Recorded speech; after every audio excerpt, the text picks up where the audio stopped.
নারায়ণগঞ্জ জেলা ও মহানগর যুব অধিকার পরিষদের উদ্যোগে আগামীর বাংলাদেশ বিনির্মাণে তারুণ্যের চিন্তাভাবনা বিষয়ক যুব সমাবেশ অনুষ্ঠিত হয়েছে।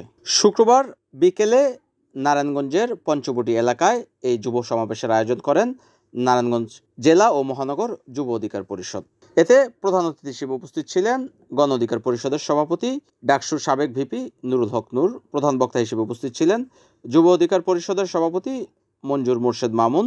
বিশেষ বক্তা হিসেবে উপস্থিত ছিলেন যুব অধিকার পরিষদের সাধারণ সম্পাদক নাদিম হাসান। বিশেষ অতিথি হিসেবে উপস্থিত ছিলেন গণ অধিকার পরিষদের সাধারণ সম্পাদক রাশেদ খান সহ আরো অনেক স্থানীয় নেতৃবৃন্দরা। এই যে মঞ্চের নেতৃবৃন্দকে দেখতে পাচ্ছেন, শেখ হাসিনার আমলে অনেকে এদেরকে ডেকে নিয়েছে, ভাই তোমরা দুইটা মিল ফ্যাক্টরি খাও, জমির ব্যবসা করো, ভিপি নূরের দল কইরো না। কিন্তু এই সমস্ত আপোষের নেতৃত্ব ওই আওয়ামী লীগ দুর্বৃত্তদের সাথে আপোষ করে নাই, ভবিষ্যতেও কোন দুর্বৃত্তদের সাথে আপোষ করবে না। এবং ওই শামীম ওসমানদের আমলে এই নারায়ণগঞ্জ ত্রাসের নগরী হিসেবে পরিচিত ছিল। সেই শামীম ওসমানরা প্রতিবারই ক্ষমতার পরিবর্তনের পর পালিয়ে যায়, কিন্তু আবার নব্য শামীম ওসমানরা মাথা চাড়া দিয়ে ওঠার চেষ্টা করে। তাই আমরা বলতে চাই, এই জুলাই পরবর্তী বাংলাদেশ তথা এই নারায়ণগঞ্জে আর কোন মাফিয়া এবং নব্য শামীম ওসমানের জন্য জন্ম না হয়। আপনারা এই নারায়ণগঞ্জের ব্যবসায়ী সাধারণ জনগণের সাথে ঐক্যবদ্ধভাবে এই সমস্ত মাফিয়া, চাঁদাবাজ, সন্ত্রাস, দখলদারের বিরুদ্ধে প্রতিরোধ করে তুলবেন। নারায়ণগঞ্জ তথা সারা বাংলাদেশে আমরা এই অপরাজনীতির কবর রচনা করে আমরা জনগণের সাথে যে অঙ্গীকার করেছি, কমিটমেন্ট করেছি, আগামীর নতুন ধারা রাজনীতি উপহার দেব। আজকে আমরা যে চাঁদাবাজি, দখলবাজি, রাজনৈতিক দুর্বৃত্তায়ন বন্ধের কথা বলছি, কিন্তু আমার মনে হয় শুধুমাত্র নারায়ণগঞ্জ নয়, বাংলাদেশের কোথাও কোনো চাঁদাবাজি, দখলবাজি, রাজনৈতিক দুর্বৃত্তায়ন, আধিপত্য কায়েম, প্রভাব বিস্তার বন্ধ হয় নাই। এগুলো যদি চলতে থাকে তাহলে কেন আবু সাঈদ মুগ্ধরা জীবন দিল? কেন এতগুলো মানুষ জীবন দিল? কেন কৃষক, শ্রমিক, মেহনতি মানুষ ফ্যাসিবাদের পতনে রাজপথে এসেছিল? সেই জবাব কিন্তু রাজনৈতিক নেতৃবৃন্দকে দিতে হবে। যেই গণ অভ্যুত্থানে, যেই গণ আন্দোলনে প্রায় 2 সহস্রাধিক মানুষ জীবন দিয়েছে, 30,000 মানুষ পঙ্গুত্ব বরণ করেছে, ইতিহাসের বর্বরতম জঘন্য গণহত্যা ঘটিয়েছে যে আওয়ামী লীগ, এখন পর্যন্ত বিগত 8 মাসেও সেই আওয়ামী লীগ নিষিদ্ধ করার প্রশ্নে, গণহত্যার বিচারের প্রশ্নে এখন পর্যন্ত আমরা কোনো অগ্রগতি ওইভাবে লক্ষ্য করি নাই। তাই আজকে আমরা আজকের এই যুব সমাবেশ থেকে পরিষ্কারভাবে অন্তর্বর্তীকালীন সরকারকে জানিয়ে দিতে চাই, কোনো তাল বাহানা চলবে না। অনতিবিলম্বে বিচার বিভাগের মাধ্যমে, নির্বাহী আদেশের মাধ্যমে, রাজনৈতিক ঐক্যমতের ভিত্তিতে আওয়ামী লীগের বিষয়ে দ্রুত সিদ্ধান্ত নিতে হবে। শহীদের রক্ত রাজপথে শুকায় নাই, শহীদ এবং আহত পরিবারের কান্না থামে নাই। আওয়ামী লীগ রাজনৈতিক ভাবে এই দেশে ভবিষ্যতে রাজনীতি করার অধিকার রাখে না।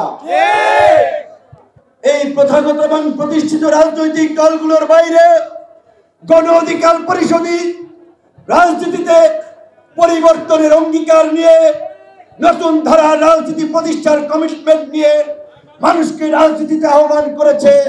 এবং আপনারা লক্ষ্য করেছেন, অল্প সময়ের মধ্যে শুধুমাত্র শহর নগরে নয়, গ্রামগঞ্জে, পাড়া মহল্লায় এই গণ অধিকার পরিষদ এবং গণ অধিকার পরিষদের অঙ্গ সংগঠন, সহযোগী সংগঠন, ছাত্র, যুব, শ্রমিক, প্রবাসী, পেশাজীবী অধিকার পরিষদের একটি গণজোয়ার তৈরি হয়েছে।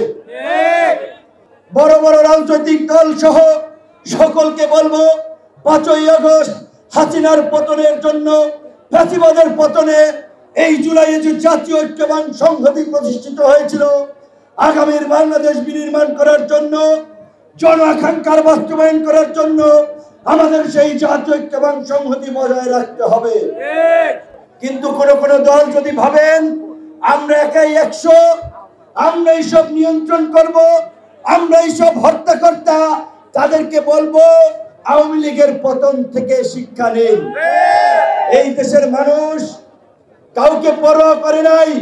16 বছরের দৈত্য দানবীয় হাসিনার প্রতিবাদ হঠাতে বুক পেতে দিয়েছিল সেই বীর জনতা, লড়াকু ছাত্র জনতা আগামীতে এই দেশে কোনো প্রতিবাদ তৈরি হতে দেবে না। গতকালকে একটি সামরিক বাহিনীর পরিপত্র দেখেছি, ভারতের হাসপাতালে সামরিক বাহিনীর সদস্যদের বিনা ব্যয়ে চিকিৎসা গ্রহণ করার জন্য নাম এন্ট্রি করার নোটিশ দেওয়া হয়েছে। আমি মনে করি এর মধ্য দিয়ে বাংলাদেশকে অবজ্ঞা করা হয়েছে, বাংলাদেশের চিকিৎসা ব্যবস্থাকে তুচ্ছ-তাচ্ছিল্য করা হয়েছে। দেশপ্রেমিক সামরিক বাহিনীর উচিত এই ভারতের আপনার এই সুযোগ সুবিধা ছুঁড়ে ফেলে দেওয়া।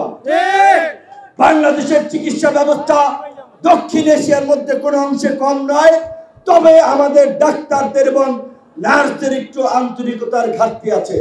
সরকার যদি সেখানে টেক কেয়ার করে, গুরুত্ব দেয়, এই দেশের মানুষ এখানে মানসম্মত চিকিৎসা পাবে। একটা অবাধ, সুষ্ঠু, নিরপেক্ষ নির্বাচনের মধ্যে দিয়ে নির্বাচিত প্রতিনিধিদের কাছে ক্ষমতা হস্তান্তরের কোনো বিকল্প নাই। সেই জাতীয় নির্বাচন অনুষ্ঠিত হলে গণ অধিকার পরিষদ 300 আসনে প্রার্থী দেবে। মানুষের বিকল্প এবং নতুন নেতৃত্বের আশা আকাঙ্ক্ষা পূরণে প্রত্যেকটি আসনে আমাদের নেতা কর্মীদের এখন থেকে আমরা প্রস্তুতি গ্রহণের আহ্বান জানাই।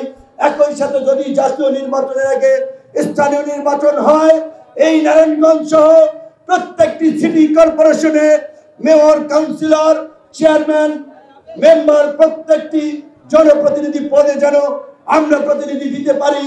এখন থেকে সেই প্রতিনিধি নির্বাচনের জন্য কাজ করুন, জনগণের কাছে যান, জনগণের মন জুগিয়ে চলুন, জনগণের কল্যাণে কাজ করুন। এলাকায় যে মাদক, চাঁদাবাজি, দখলবাজির যে উৎপাত এবং নতুন রাজনৈতিক আধিপত্য কায়েমের মাধ্যমে যারা জনগণের উপরে জুলুম করতে চায়, তাদের বিরুদ্ধে জনগণকে ঐক্যবদ্ধ করুন। NN TV, Narayanganj.